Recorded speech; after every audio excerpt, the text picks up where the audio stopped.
വിളിച്ച് പറഞ്ഞിരുന്നു മരക്കാങ്ങ ആയില്ലേ കട്ടക്ക് അക്കൗണ്ട് പോകുന്നുണ്ട് അവിടെ അടിക്കാൻ കഴിഞ്ഞു. കട്ടക്ക് അടിക്കാനാ? അപ്പൊ കമ്പനിയെ വിളിച്ച് പറയും അവരവിടുന്ന് അടിക്കാൻ പറഞ്ഞാൽ അവിടുന്ന് അടിക്കും. പെർമിഷൻ കിട്ടിയാലേ അടയ്ക്കാൻ പറ്റുള്ളൂ. നമുക്ക് കൈ കൊണ്ട് നടക്കേണ്ട ആവശ്യമൊന്നുമില്ലല്ലോ, എല്ലാം ക്രെഡിറ്റ് അല്ലേ? നമ്മൾ പൈസ നമ്മളോട് ഒരു ബന്ധമില്ല, അതിന് കമ്പനിയൊക്കെ എന്തെല്ലാം ചെയ്യുന്നു.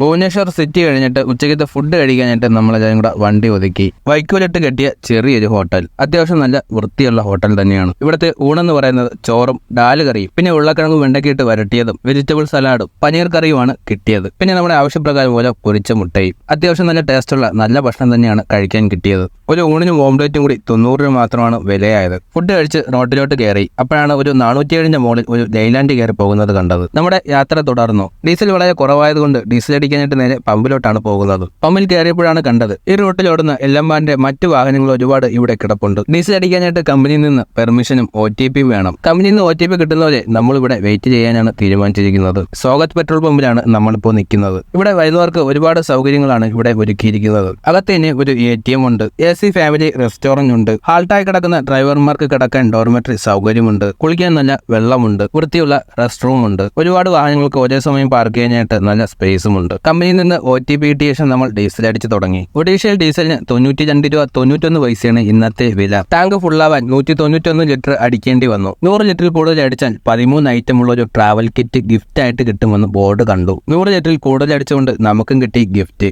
ബോർഡിൽ കണ്ടത് നല്ല അടിപൊളി ബാഗാണെങ്കിൽ നമുക്ക് കിട്ടിയത് ഒരു തുണി സഞ്ചിയാണ്. 13 ഐറ്റം ഒന്നും കിട്ടിയില്ലെങ്കിലും നമുക്കും കിട്ടിയ ഒരു 5-6 ബോർഡിൽ സ്പ്രേയും സോപ്പും ക്രീമും ഒക്കെ ഉണ്ടായിരുന്നെങ്കിലും നമുക്കതൊന്നും കിട്ടിയില്ല. ഉള്ളതുകൊണ്ട് ഓണം പോലെ എന്ന് പറഞ്ഞുകൊണ്ട് നമ്മൾ അവിടെ നിന്ന് ഇറങ്ങി.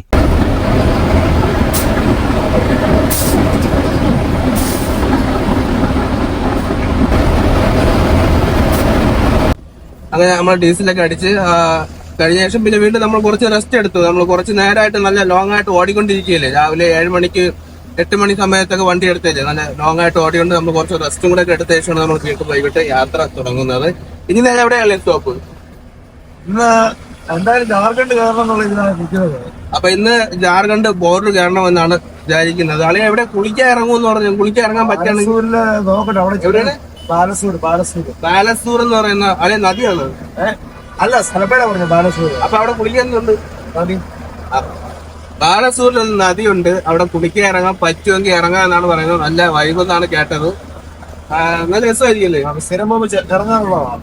ഓക്കെ. അപ്പൊ ഒന്ന് ശ്രമിച്ചു നോക്കാം. അവിടെ സമയത്ത് എത്തുമോ അല്ലെങ്കിൽ നമുക്ക് ഇരുട്ടാവുന്നതിന് മുമ്പ് എത്തുമെന്ന് അറിയത്തില്ല. പിന്നെ ഇവിടെ മഴയും കാര്യങ്ങളൊക്കെയാണ്. എപ്പോഴാണ് വെള്ളത്തിന്റെ ഗതി മാറുന്നതെന്നും അറിയത്തില്ല. അപ്പൊ എല്ലാം നോക്കിക്കൊണ്ട് ഇറങ്ങത്തുള്ളൂ. ഇറങ്ങാൻ പറ്റുകയാണെങ്കിൽ ഇറങ്ങാം.